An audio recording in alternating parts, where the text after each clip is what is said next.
Pues ya vamos pasando al mensaje. Te dejo a Pera, ¿no?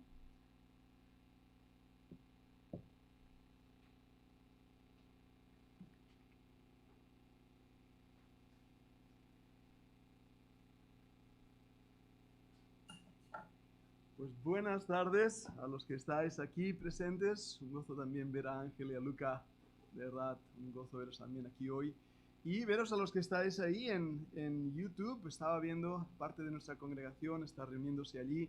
Y es un gozo muy, muy grande. Y me es extraño, yo estaba pensando que yo no soy un youtuber, soy un pastor. Y para mí esto es un cambio enorme lo que estamos haciendo ahora, pero soy consciente que detrás de esa cámara hay también hermanos, hay personas que amamos, hay miembros de nuestra propia congregación y hay también hermanos que se han congregado o han empezado a congregarse con nosotros como raíz o fruto, mejor dicho, del ministerio a través de YouTube. Y de verdad para mí es un gozo muy grande. Hoy es el cumpleaños de Constelación y nos hubiera gustado celebrarlo sin duda alguna. Yo le he dicho el año que viene, si Dios lo permite, podremos hacerlo. Y es algo que venía pensando y os quería compartir antes de tener la predicación en esta tarde, de que oremos por las iglesias en general en esta situación que estamos viviendo tan fuera de lo normal. Doy gracias al Señor por estos medios de YouTube y todo esto, pero yo soy muy partidario de la iglesia local. Si me entendéis, no sé si incluso mencionar un nombre, John Piper o John MacArthur no va a venir a verte al hospital, pero el pastor de la iglesia local a la cual perteneces, estoy más que seguro que él vendría, oraría contigo. Si tienes un problema matrimonial, de familia, de tus hijos, el pastor de la iglesia local estará ahí a tu lado. Y en ese aspecto yo quiero hacer, como dice, romper una lanza en defensa de tantos miles de pastores que ahora están atados de pies y de manos, que no pueden ministrar como es normal dentro de la iglesia. Y pedir al Señor que nos ayude a todos, a todos. Hoy en la comida, ¿verdad? Con los jóvenes hablábamos como la iglesia es una familia y cada iglesia es un poquito diferente. Nosotros usamos música más de himnología clásica y tenemos ciertas maneras de hacer las cosas y no necesariamente es mejor que otras que lo hacen diferente. Tal vez incluso tenemos mucho que aprender, pero nos sentimos como una familia y mi deseo es poder ministrar como pastor y como familia. Y yo sé que es lo mismo como Manolo, ahora como misionero, por años como pastor en una iglesia local, ¿verdad? Y ese acercamiento nos falta, nos falta. Yo lo noto mucho. Y para mí ha sido una bendición tener una vez más a los jóvenes comiendo en casa. No era más de 10, no hemos roto ninguna ley, no os preocupéis. Pero ahí estaban, incluso me ha costado arrancarlos de la mesa. Creo que habéis dejado el juego ahí puesto en la mesa para continuar después. ¿Sí? No sé qué juego era ese, pero estabais ahí y eso es bueno, necesitamos esto. Y por eso os quiero pedir que oremos por nuestra iglesia local.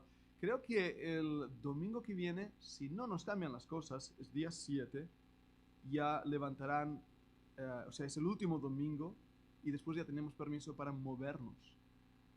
A ver, ¿vale? Si es así, los que estáis en YouTube, por favor, venid.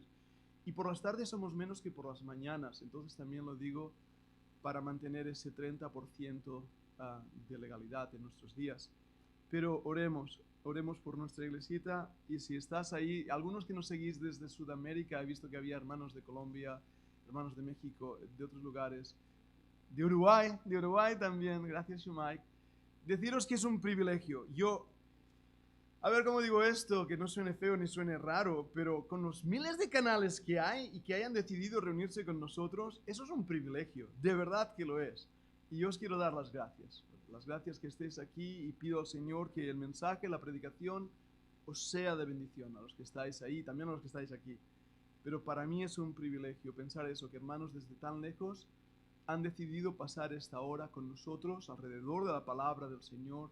Me siento yo mismo con mucha responsabilidad delante de Dios para que este mensaje sea de bendición. Y no buscamos popularidad, lo que buscamos es servicio. Y lo digo, yo soy pastor, no soy youtubero. Así que lo que voy a hacer en esta tarde fluye y nace desde mi corazón pastoral. Muy bien, pues habiendo dicho eso, ya estamos ahí, el técnico. Gracias también a Javi por vuestra ayuda tremenda. Creo que los problemas de sonido se han solucionado.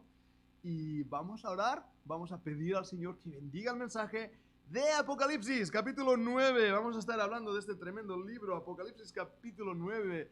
Y espero que después de leerlo podáis dormir esta noche, porque da miedo lo que vamos a leer hoy. Es peor que una película de terror, porque no es una película, es una realidad. Pero vamos a orar, vamos a orar. Señor amado y Padre celestial, gracias que en esta tarde nos reunimos una vez más para adorarte al finalizar el día aquí en España, tal vez en otros países en Sudamérica, para ellos empieza el día o a mitad de día. Pero Padre, el propósito es que este domingo, como la misma palabra indica, el día del Señor, sea un día donde hayamos meditado en ti, descansado en ti, confiado en ti, aprendido de ti, Padre. Y ahora que abrimos las Escrituras en este extraordinario libro de Apocalipsis, te pido, Señor, que tú abras nuestro entendimiento espiritual. Padre, sabes que hay cosas que no entendemos. Hay cosas difíciles de entender. Pero es tu palabra, es la revelación de Jesucristo. Por eso te pido que dirijas mis pensamientos y los de mis hermanos para indagar en tu ley y ver las maravillas de tu ley, y que nuestra vida espiritual esta tarde salga reforzada. Te lo pedimos, Padre, en el nombre del Señor Jesucristo. Amén y amén. Vamos a abrir la Biblia en Apocalipsis capítulo 9. Voy a leer el capítulo entero, porque como estamos haciendo un estudio textual y un estudio expositivo, es necesario que veamos la totalidad del texto. Por eso voy a leerlo, todos estos versículos, y os animo a que podáis seguir la lectura conmigo en este capítulo 9 del libro de Apocalipsis.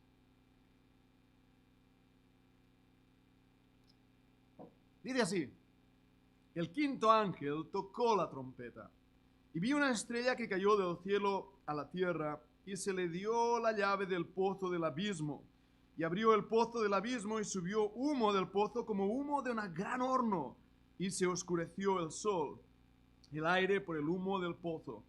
Y del humo salieron langostas sobre la tierra, y se les dio poder como tienen poder los escorpiones de la tierra. Y se les mandó que no dañasen a la hierba de la tierra, ni a cosa verde alguna, ni a ningún árbol, sino solamente a los hombres que no tuviesen el sello de Dios en sus frentes. Y les fue dado no que los matasen, sino que los atormentasen 5 meses, y su tormento era como tormento de escorpión cuando hiere al hombre. En aquellos días los hombres buscarán la muerte, pero no la hallarán, y ansiarán morir, pero la muerte huirá de ellos. El aspecto de las langostas era semejante a caballos preparados para la guerra. En las cabezas tenían como coronas de oro, sus caras eran como caras humanas, tenían cabello como cabello de mujer, sus dientes eran como de leones, tenían corazas como corazas de hierro, el ruido de sus alas era como el estruendo de muchos carros de caballos corriendo a la batalla. Tenían colas como de escorpiones, y también aguijones, y en sus colas tenían poder para dañar a los hombres durante 5 meses. Y tienen por rey sobre ellos al ángel del abismo, cuyo nombre en hebreo es Abadón, y en griego Apolión. El primer ay pasó, he aquí, viene aún 2 ayes después de esto. Versículo 13. El sexto ángel tocó la trompeta, y oí una voz entre los 4 cuernos del altar de oro que estaba delante de Dios, diciendo al sexto ángel que tenía la trompeta: desata los 4 ángeles que están atados juntos al gran río Éufrates. Y fueron desatados los 4 ángeles que están preparados para la hora, el día, mes y año, a fin de matar a la tercera parte de los hombres. Y el número de los ejércitos de los jinetes era 200 millones. Yo oí su número. Así vi en visión los caballos y a sus jinetes, los cuales tenían corazas de fuego, y de zafiro, y de azufre. Y las cabezas de los caballos eran como cabezas de leones, y de su boca salía fuego, humo y azufre. Por estas 3 plagas fue muerta la tercera parte de los hombres, por el fuego, el humo el azufre que salía de su boca. Pues el poder de los caballos estaba en su boca y en sus colas, porque sus colas, semejantes a serpientes, tenían cabezas y con ellas dañaban. Y los otros hombres que no fueron muertos con estas plagas, ni aun así se arrepintieron de las obras de sus manos, ni dejaron de adorar a los demonios y a las imágenes de oro, de plata, de bronce, de piedra y de madera, las cuales no pueden ver, ni oír, ni andar. Y no se arrepintieron de sus homicidios, ni de sus hechicerías, ni de su fornicación, ni de sus hurtos. Dios ya ha bendecido su preciosa palabra, estoy seguro. He leído algo que realmente nos asombra y cuando intentamos forzar nuestra mente y nuestra imaginación para vislumbrar lo que acabamos de leer, incluso nos es muy difícil. Recuerdo las primeras veces que leí el libro de Apocalipsis, yo tenía 10 años. Y recuerdo aún hoy en día, cuando leía esto, me parecía algo tan extraordinario y pensaba, ¿qué puede ser esto? ¿Qué son estas langostas?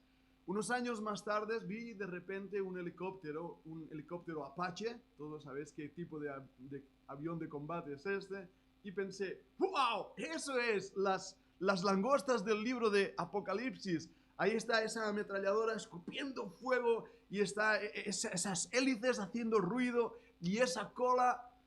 Por supuesto, esta era la interpretación de un jovencito, de un niño, que veía en el libro de Apocalipsis tanques, helicópteros, carros de combate y tantas otras cosas. Pero hoy al acercarme a este libro de Apocalipsis, creo sinceramente que no se trata de un helicóptero de combate o de un carro de combate, sino que acabo de leer tiene mucho que ver con una realidad del mundo espiritual.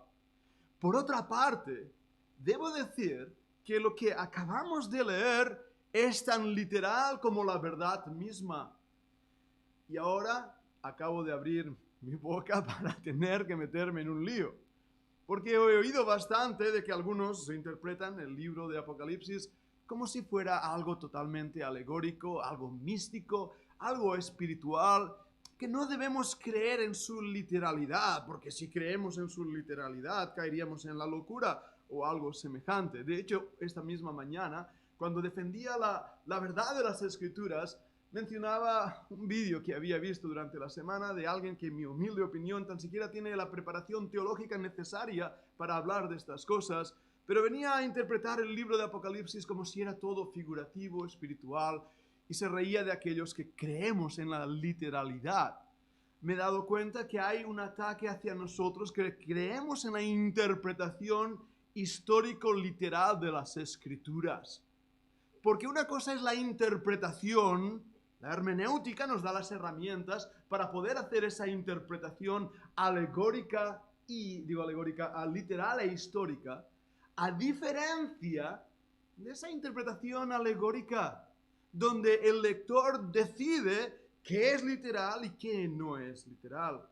En ese aspecto vemos como teólogos que cada vez son más populares están robándonos, y así utilizo el término con todo su significado, están robándonos la bendición de la expectación de la segunda venida de nuestro Señor Jesucristo.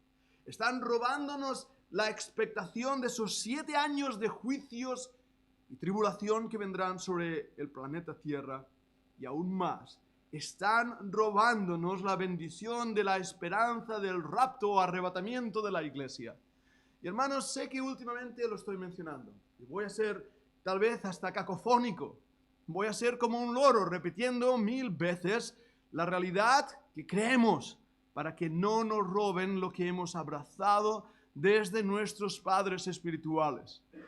Dios ha prometido en su palabra rescatar a la iglesia de la ira venidera. Y el libro de Apocalipsis nos habla de esa ira. Y aquí el capítulo 9 nos habla de esa ira.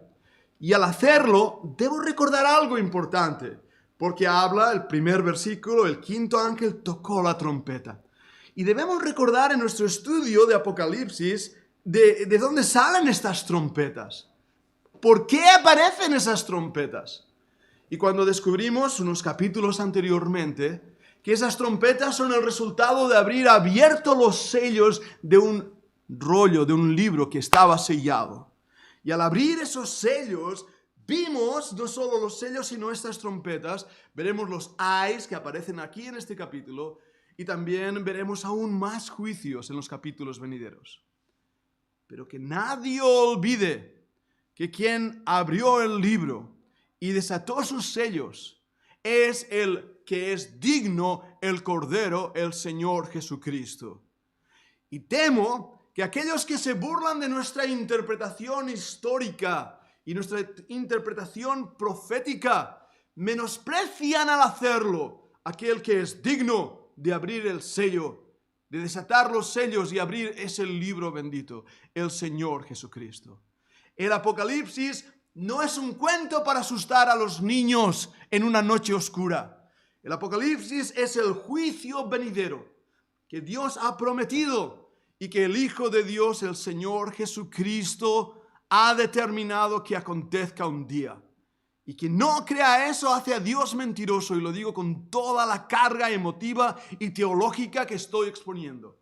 Porque este libro de Apocalipsis es la revelación literal de nuestro Señor Jesucristo. Y abre y corre las cortinas para que contemplemos no solo los juicios aquí en la tierra, sino las verdades espirituales que nos esperan allí en los cielos. Y gracias al Señor por hermanos fieles, hermanos conocedores de la palabra, de las lenguas originales, hermanos que tenían mucho más cerebro y calibre espiritual de muchos de los charlatanes de nuestros días, hermanos que fueron capaces de defender la verdad de este libro y proclamarlo. Y aunque lleve un cubrebocas, nadie me va a tapar la boca sobre estas verdades, porque debemos abrazarlas. Así que acerquémonos a la literalidad de este capítulo y descubramos también cómo a través de formas de hablar, de formas literarias, de semejanzas, Dios nos revela verdades espirituales.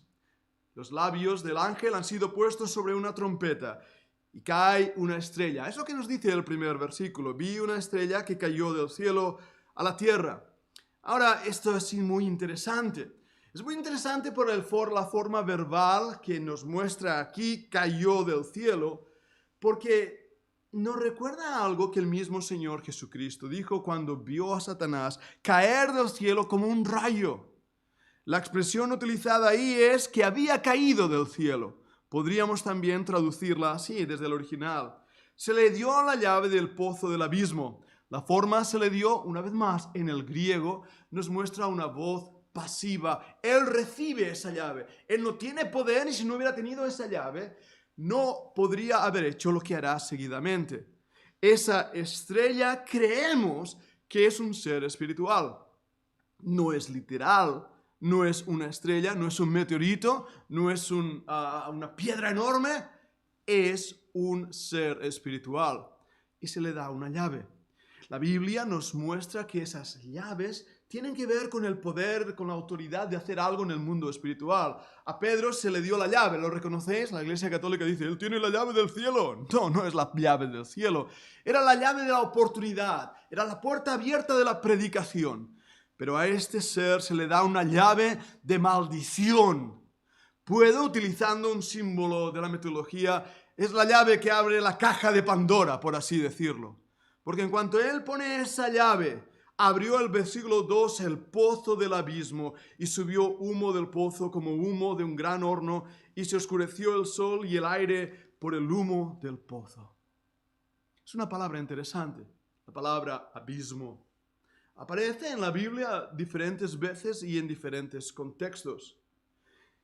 Algunos utilizan este versículo y esta versión para decir, bueno, esto es igual que en la historia mitológica babilónica de Marduk y el dios Marduk, y cuando el agua se mezcló con el agua del río y el agua del mar, el agua dulce y el agua salada, y toda esa mitología del abismo de los mares. Sin embargo, esto que vemos aquí no tiene nada que ver con el dios Marduk y la mitología babilónica. Tiene que ver con lo que la Biblia dice. Dios creó todo cuanto existe.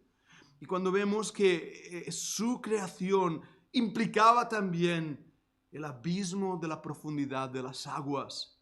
Descubrimos en el Antiguo Testamento que ese abismo de oscuridad llega a un punto que es también un lugar donde habita la muerte y los seres diabólicos, los demonios. Y aquí en el libro de Apocalipsis lo encontramos como un lugar donde están ni más ni menos que los ángeles caídos. La posición, y por lo que entendemos en la Escritura, es que eso se encuentra debajo de la tierra, el profundo y gran abismo. Ahora, no quiero caer en una paranoia y mencionar algunas de las cosas que tal vez incluso en internet habréis visto, como ese pozo, el profundo agujero más profundo en Rusia. Hay una mina, no recuerdo exactamente el lugar, que dicen que es el lugar más profundo que el hombre jamás ha llegado, no sé cuántos kilómetros de profundidad hacia abajo, y los trabajadores que estaban ahí trabajando abandonaron el lugar porque escuchaban ruidos y chillidos y gente clamando, y dijeron a ese lugar en ruso se le llama el agujero del infierno. Algunos dicen por ahí que simplemente es un trucaje. No importa eso. Lo que sí que importa es que hay un lugar que es el abismo.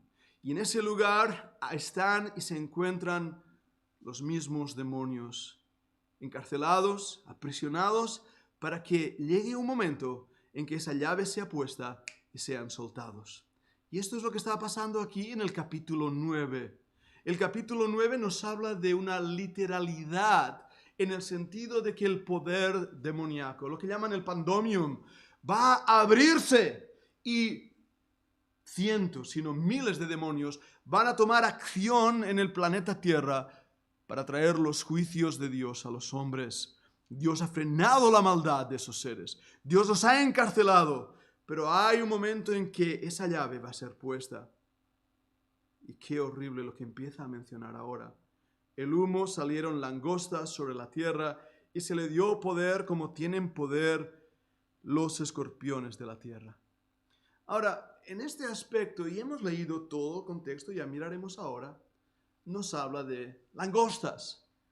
¿Por qué utiliza esta palabra? ¿Por qué los declara de esta manera? Bueno, la mejor respuesta que tengo es, no lo sé. Ahora, eso no va a satisfacer a muchos de nuestros oyentes, así que debo decir algo más. Tal vez sea porque las langostas a lo largo de toda la Biblia son representadas como un instrumento de juicio por el pecado. Cuando había pecado en la nación de Israel, Dios mandaba langostas. Las langostas son ese insecto, algunos sabéis bien y lo habéis visto, no se está refiriendo a las langostas marinas, exquisitas de comer, sino también a las langostas de la tierra, que si no lo habéis comido alguna vez, os digo, son crujientes y son buenas. Y los que estáis en México conocéis bien los chapulines, con un poco de limón están exquisitos. Y los chapulines son saltamontes, parientes cercanos a las langostas. Pero dejemos de hablar de comida para hablar de lo que estos son. Las langostas eran insectos que se reproducen, o son insectos que se reproducen rápidamente, y que arrasan con todo lo que viene por delante, lo devoran. Y vemos en el Antiguo Testamento que muchas veces fueron usadas como un juicio de Dios debido al pecado. Así que haciendo esa unión de ideas, encontramos que aquí estas langostas, sin duda alguna, son seres angelicales, caídos, demonios, que tienen la misión y tienen el objetivo de enviar juicio a la tierra. ¿Por qué? Porque esa es su naturaleza perversa y engañosa. Eso es lo que ellos mismos son. Y algunos que juegan con la tabla Ouija y juegan con Poltergeist, el poder de hacer movimientos y ocultismo, y aquellos que juegan con el mundo de las tinieblas no se dan cuenta que están jugando con fuego y el juicio viene. El juicio viene. Yo siempre he pedido a Dios que cierre las puertas en mi vida del mundo espiritual del ocultismo. Es un pozo, es un abismo. Y yo sé que la sangre del Señor Jesucristo nos protege de esos seres caídos. Nos guarda por su misericordia. Pero hermanos, Dios no nos ha llamado a nosotros a hacer exorcismos y a meternos en ese mundo de oscuridad que es real. No os asustéis en lo que os voy a decir. Pero si nuestros ojos espirituales fueran abiertos ahora mismo, seguro estoy que podríamos ver a esos seres, tanto angélicos que nos defienden, como demoníacos que nos atacan. Porque es verdad, es literal. Y aquí los vemos una vez más en su aspecto. Ahora, la palabra que dice que se les dio poder es una palabra que debemos interesantemente utilizar en el griego. Es la palabra exousia. Es la misma palabra que dice el Señor Jesucristo cuando dice que toda autoridad me es dada en el cielo y en la tierra. Por tanto, id y predicar el Evangelio. Es la palabra exousia, es la palabra autoridad. Tenemos que estos seres tienen esa autoridad, tienen ese poder de llevar a cabo lo que van a hacer adelante. El versículo 4 nos dice que no tocaran la hierba verde, no tocaran a cosa verde alguna, que no dañaran a la hierba. Ahora lo que hacen las langostas es justamente eso. Sin embargo, aquí nos dice, sino solamente a los hombres que no tuviesen el sello de Dios en sus frentes. ¿Habéis leído ese versículo? Recordábamos el sello de Dios en quién fue puesto y lo descubrimos en el libro de Apocalipsis en los 144.000 señalados de toda tribu. Al que hacía referente anteriormente a este vídeo que escuché esta semana, decía, eso es la iglesia. Esos 144.000 es la iglesia. Y yo entiendo al leer la Biblia y entiendo lo que leo, no hace falta tener un grado superior a lo que sería la educación general básica, que cuando uno lee que son israelitas y que son de las 12 tribus, son israelitas, no es la iglesia. No hace falta ni interpretarlo más allá de lo que he leído. Entonces, lo que indican aquellos que dicen, esto es la iglesia, es que desconocen el consejo de Dios y su palabra tal y como esta palabra es proclamada.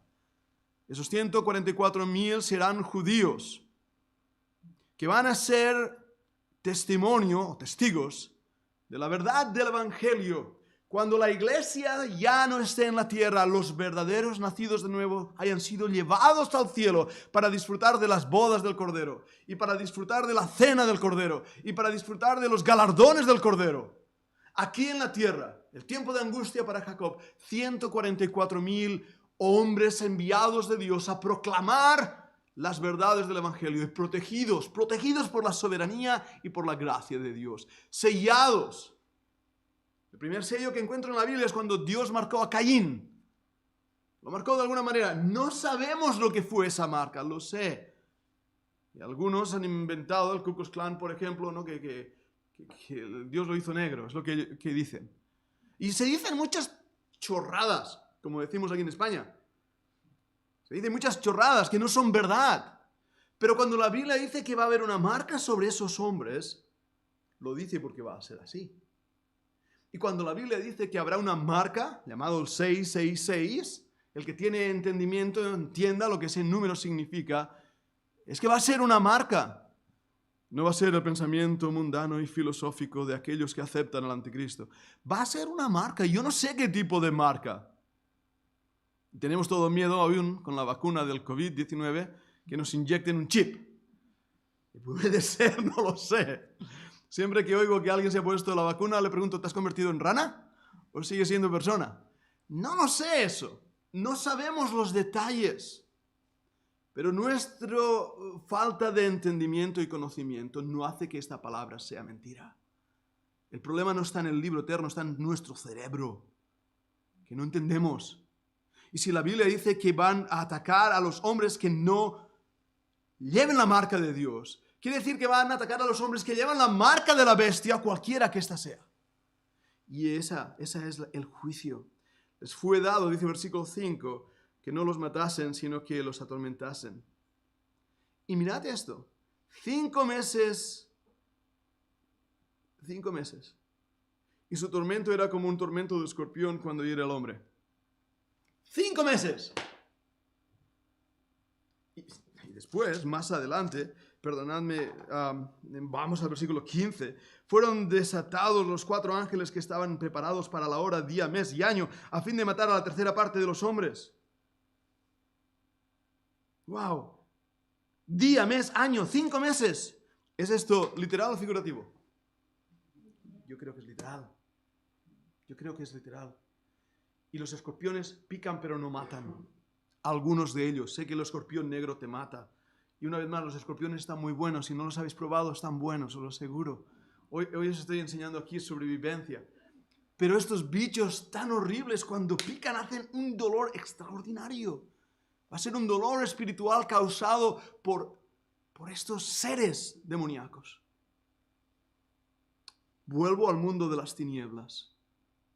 Yo soy consciente de que hay muchas personas que sufren de bipolaridad y esquizofrenia y son enfermedades plenamente registradas como falta de algunas enzimas en nuestro cerebro, y puedo entender que esto es una enfermedad. Como yo tengo jaquecas y migrañas por irritación del encéfalo. Vale, bien, eso lo entiendo. Pero de la misma manera hay un mundo espiritual y hay un mundo de tinieblas. Y hay espíritus demoníacos que están atormentando a personas hoy en día. Y en este momento, esos seres diabólicos van a tener el poder, la autoridad. Nada les va a frenar. Nada. Y van a atormentar a los hombres. Qué esclavitud tan grande van a ver. Esa es la mordedura. El versículo 6 en adelante nos muestra realmente que en aquellos días los hombres buscarán la muerte, pero no la hallarán. Y ansiarán morir, pero la muerte huirá de ellos. Y una vez más encuentro un versículo difícil, pero la imagen que me da tiene que ver con la gente que intenta suicidarse. Lo voy a poner de esta manera. No quiero decir el porcentaje para no equivocarme, aunque lo leí hace unos años, pero una gran cantidad de los intentos de suicidio fracasan. No es tan fácil morir como parece. Hay gente que intenta suicidarse y a menos que realmente salte desde un edificio de 100 plantas, a lo mejor se toman unas pastillas, se cortan las venas, lo hacen y no se mueren.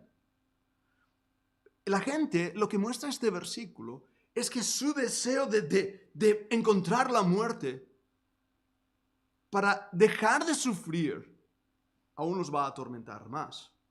Aún va a ser peor. Y vemos ese versículo varias veces en el libro de Apocalipsis cuando clamarán a las piedras, cubridnos y caed sobre nosotros.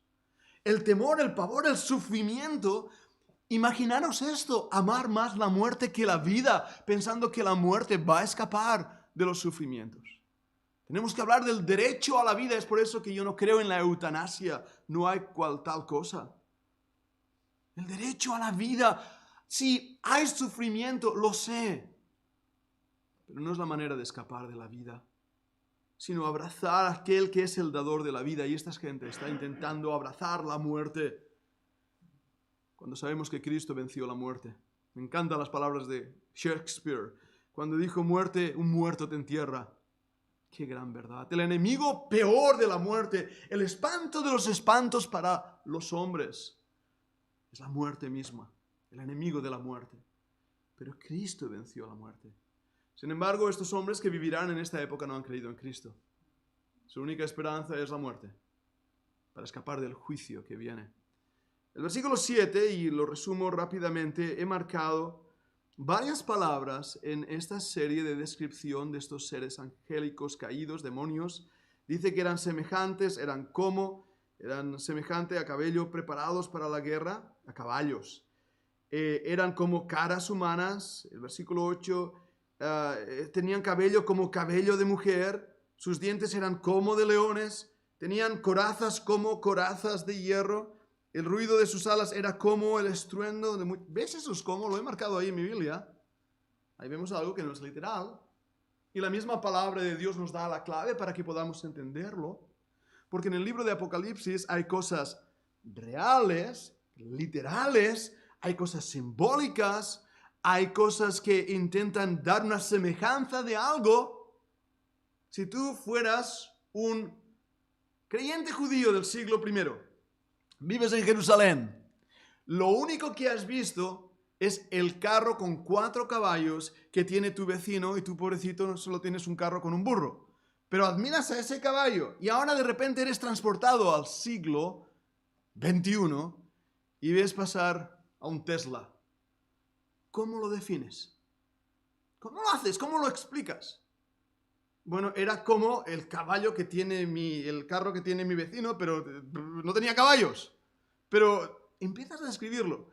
Siempre he pensado, ¿qué pasa si vas ahora a la Amazona profunda o a las tribus ahí en Perú que todavía no han sido ni alcanzadas y tomas a una de esas personas, porque son personas, ¿de acuerdo? Viven ahí, perdidos, pero son hombres y mujeres. Tomas a uno de ellos y lo traes aquí. Lo pones en Manhattan, en el centro de Manhattan, en el centro de Barcelona. Yo pienso que al pobre hombre le da un yuyu. ¿Cómo explica todo lo que ve? ¿Cómo vuelve a la tribu y le dice, mira, he estado ahí y no, ¿cómo lo hace? Y aquí tenemos a este Juan, el amado, explicando cosas que él ve en el futuro.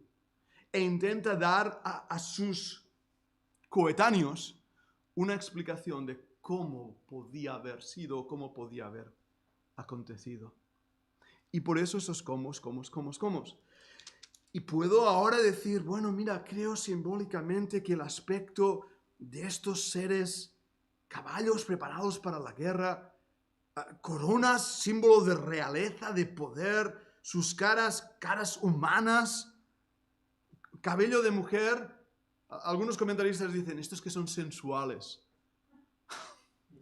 Sensuales, la sensualidad del cabello de una mujer.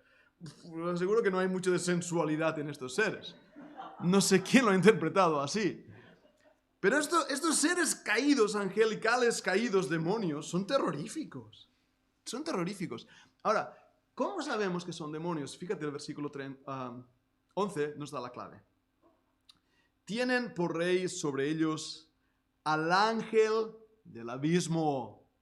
Ahí ves ahí la palabra abismo, una vez más, cuyo nombre en hebreo es Abadón, y en griego Apolión.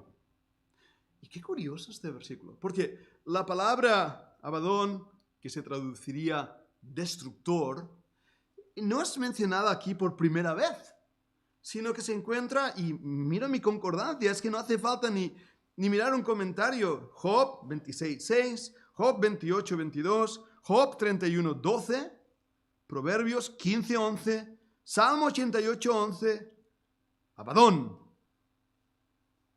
Satanás, el ángel caído, el ángel, el rey del abismo, el perverso, el engañador, la serpiente antigua. Él es el rey de este ejército que cayó como un rayo a la tierra, y por lo que algunos teólogos piensan, en ese momento que el Señor lo vio, empezó un ministerio del mismo diablo aquí en la tierra. Cuando vemos en la Biblia el poder demoníaco y los picos de actividad, lo vemos, por ejemplo, en los días de la Torre de Babel. El poder demoníaco fue amplio. Pero antes que esos días de la Torre de Babel, lo vimos en el mundo que pereció. Los juicios del diluvio con Noé fueron realmente días de maldad, de brutalidad, inspirada por los demonios. Y vemos que lo mismo pasó en Babel. Pero cuando continuamos estudiando las Escrituras, nos damos cuenta que en los días de Elías y Eliseo y los profetas del antiguo Israel, tenemos a un ejército de sacerdotes satánicos adorando a Belzebub, al señor de las moscas. Y eso es interesante. Porque se llamaba Belzebub, Baal, los Baales o Baalis, porque los sacerdotes de Baal vestían de color negro.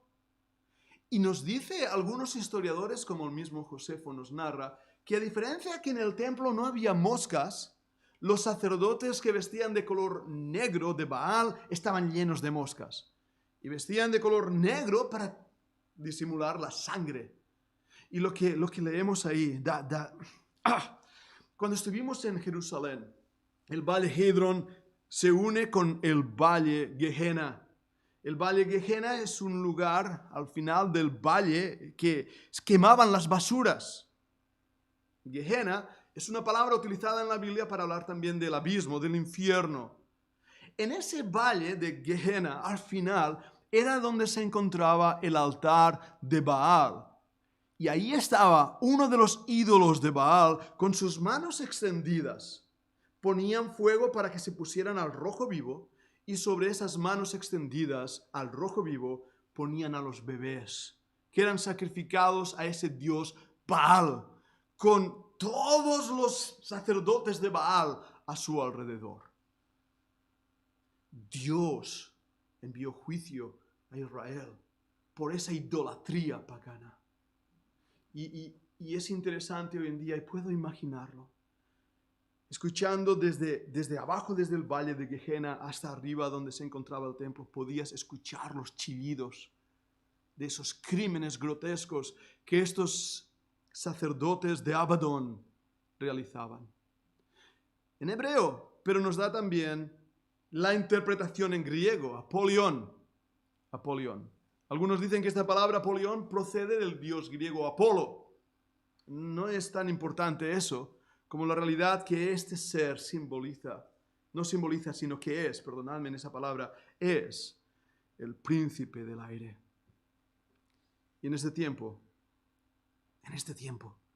que se acerca, hermanos míos, que va a ser real, esos años de tribulación cual nunca jamás ha visto en la tierra, va a haber un poder demoníaco sobre este mundo perdido, imparable. Versículo 17 dice: el primer ay pasó. Pero un momento, aquí vienen aún 2 ayes después de este. Y entramos ahora en la sexta trompeta, los versículos 13 hasta el 21. Voy a ir un poco más rápido, sé que el tiempo escapa de mis manos rumbo a la eternidad, pero quiero cubrir este pasaje. El sexto ángel toca la trompeta, una voz de entre los 4 cuernos del altar de oro que estaba delante de Dios. Qué interesante. Mira eso. ¿De dónde procede la voz? Del mismo altar de Dios. De los 4 cuernos. Lo he leído bien. De entre los 4 cuernos del altar de oro que estaba delante de Dios, descendió al sexto ángel que tenía la trompeta, diciendo: desata a los 4 ángeles que están atados junto al gran río Éufrates. Y hay una cosa que quiero marcar aquí. Hay un altar delante del mismo trono de Dios. Ese altar tiene 4 cuernos en las esquinas.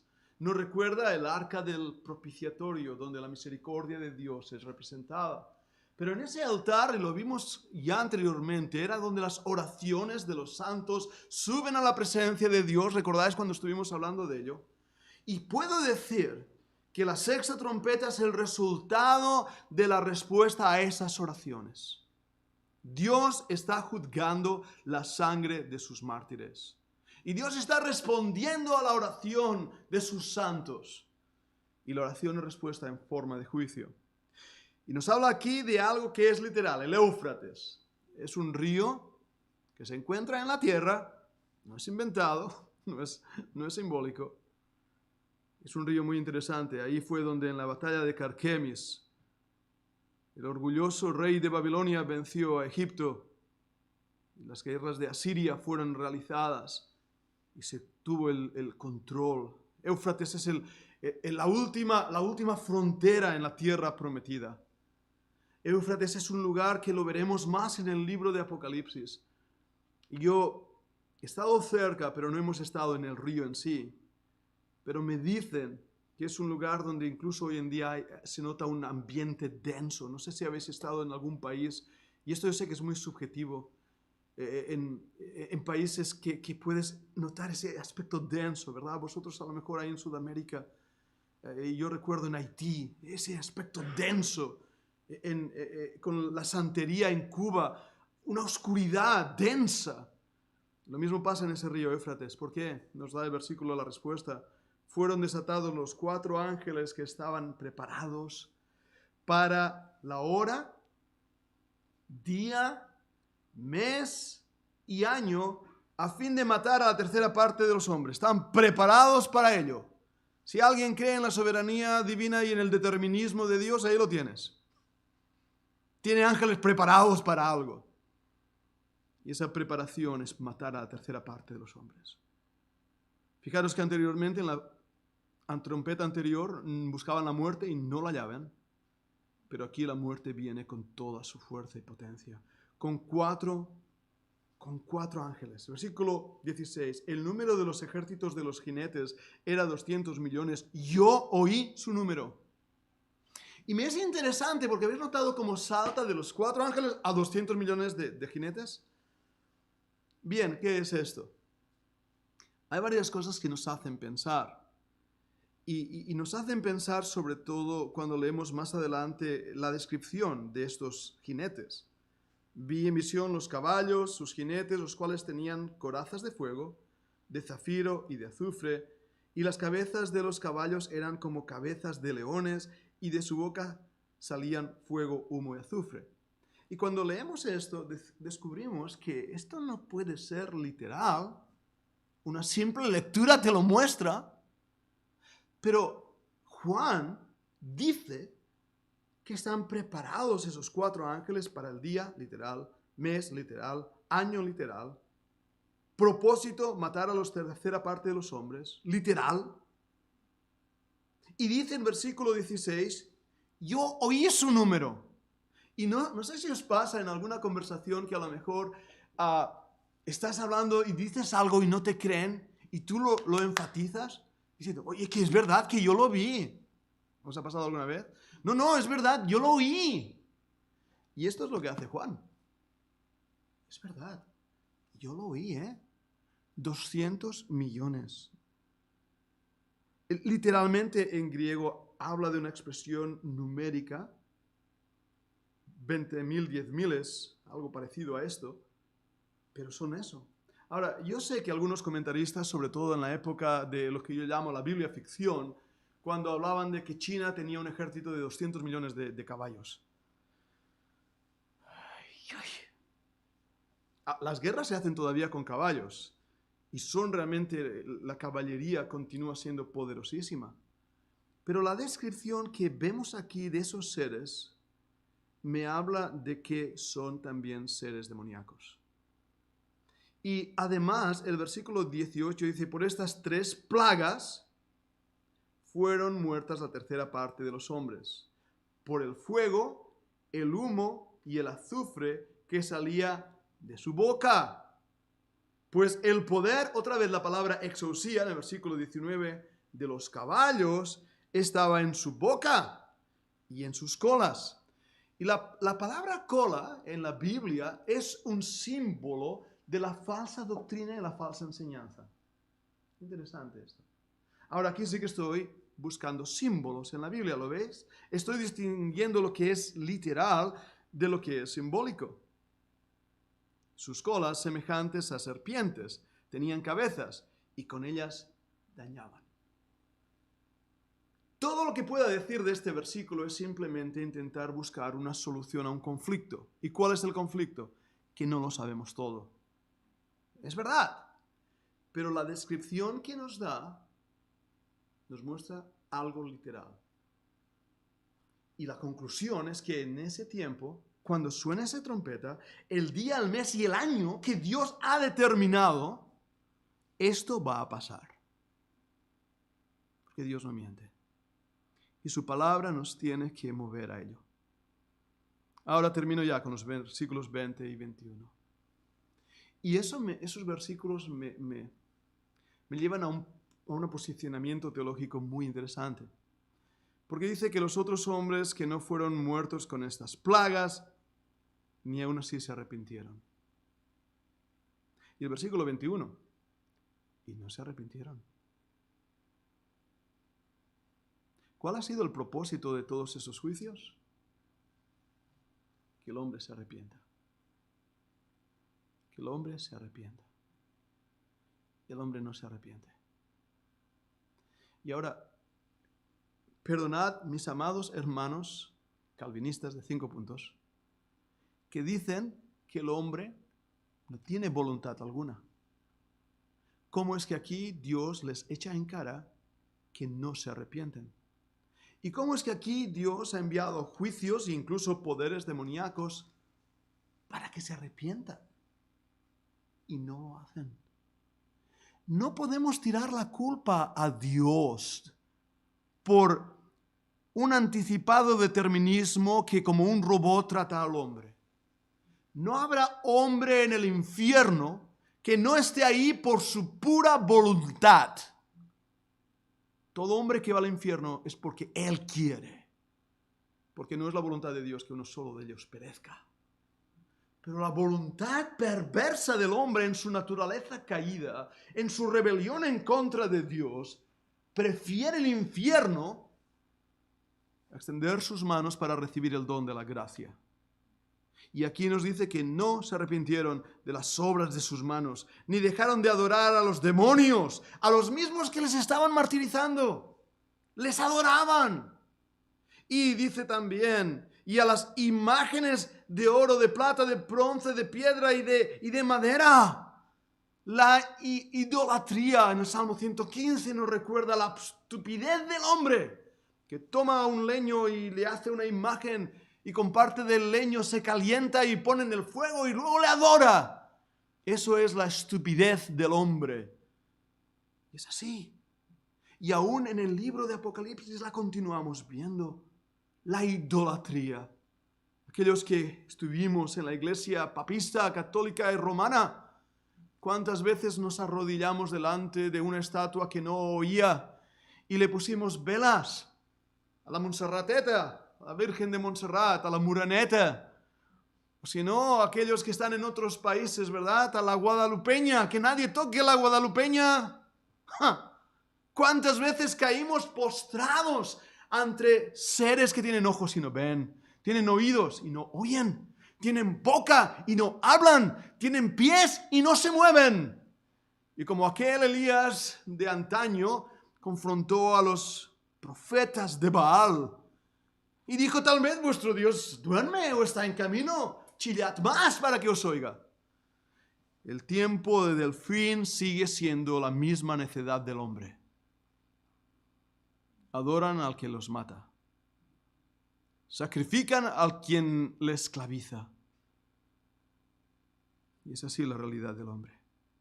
No se arrepintieron, el versículo 21. No se arrepintieron de sus homicidios, de sus hechicerías, de su fornicación, de sus hurtos. No se arrepintieron. Por todos estos pecados había muerto Cristo.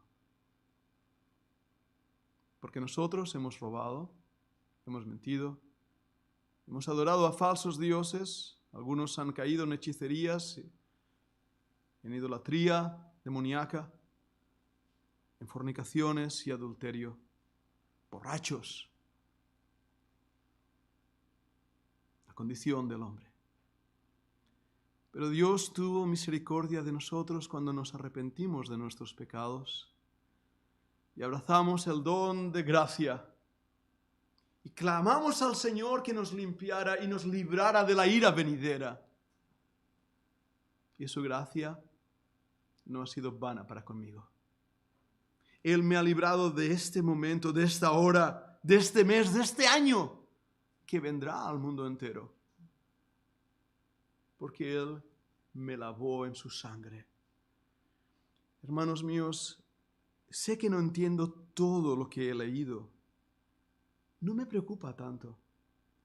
Me preocupa más lo que entiendo. Y lo que entiendo en la Biblia es que hoy es el día de salvación. Es el día para buscar al Señor, para arrepentirnos de nuestros pecados. Hoy es el día para amarle, para servirle. Hoy es el día de la salvación. Hoy es el día que podemos acudir a Él y abrazar a sus pies, adorarle.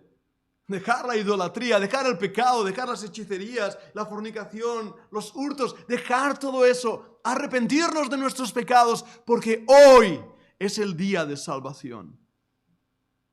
Quiera Dios ayudarnos a hacerlo. Antes que venga este día, grande y terrible, donde no habrá ya más lugar. Capítulo 9 del libro de Apocalipsis. Corre la cortina de una verdad. Y esa verdad puede empezar hoy mismo. ¿Hay aceite en tu lámpara? ¿Estás preparado para la venida del Señor? Yo espero que sí. Vamos a orar. Oh, Señor, gracias por tu palabra. Gracias, amado Padre, porque es verdad. No es ficticio, no es una invención. Tu palabra es verdad. Ayúdanos a entenderla. Hay cosas, Señor, que nos cuesta entender. Tú lo sabes, Padre. Señor, lo abrazamos por fe. Y no tenemos todas las respuestas, tú lo sabes, Padre. Pero, Señor, danos confiar en este libro. Danos amar a este libro. Danos, Señor, gratitud de saber que tú nos has librado de la ira venidera. Bendice, Señor, a esta congregación, a los hermanos que están en casa hoy a través de YouTube. Yo sé que tal vez en tu bondad, tal vez 100 o 200 personas escuchen esta predicación. Señor, desearía que fueran muchísimas más.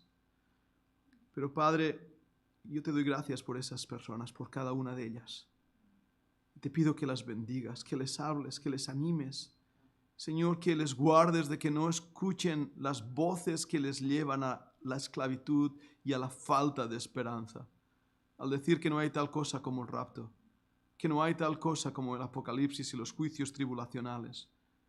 Señor, ayúdanos a perseverar en la verdad, aunque el mundo, incluso de la religión teológica y evangélica, nos arrebate esa verdad. Ayúdanos a permanecer firmes en la fe, no fluctuar, no dar un paso atrás de lo que hemos creído y defendido desde nuestra niñez. Señor, danos fe, danos de seguir adelante, aún en este tiempo de pandemia, Señor, en este tiempo que nos está mostrando la realidad de lo que podrá ser, y aún así el hombre no cree. Y Señor, aún así la iglesia está dormida, pero gracias porque el remanente bíblico está esperando tu venida. Gracias por cada iglesita que predica la verdad, por cada pastor que fielmente se pone detrás del púlpito el domingo y habla a sus feligreses y les ama y les sirve y va a verles en el hospital y va a estar orando con ellos cuando tienen problemas en la familia. Gracias por esos hombres tuyos, Padre, que a lo mejor no son conocidos en las redes sociales, ni famosos, ni han escrito libros, pero que un día ante tu trono escucharán las palabras: bien hecho, buen siervo y fiel.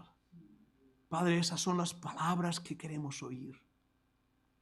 Esas son las palabras que te pido por mí mismo, pero por mis amados hermanos. Que cada uno de nosotros, en el lugar y la responsabilidad que nos has dado, te seamos fieles. Seamos, Señor, sinceros. Seamos realmente honorables a ti, Padre. Un Dios que nos ama y que nos has dado la autoridad, el poder para ir y predicar tu glorioso evangelio. Oh, Padre, ayúdanos a hacerlo. No dejes que el diablo nos haga callar. No dejes que los religiosos nos intimiden.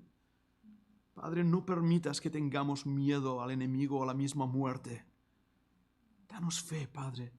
Danos confianza, damos fortaleza en ti y por ti para ser luz en medio de las presentes tinieblas. Gracias, Padre, por este mensaje. Úsalo para tu gloria. Te lo pido, Padre, en el nombre de Jesucristo. Amén. Gracias, queridos hermanos, y voy a retirarme para cantar un himno más.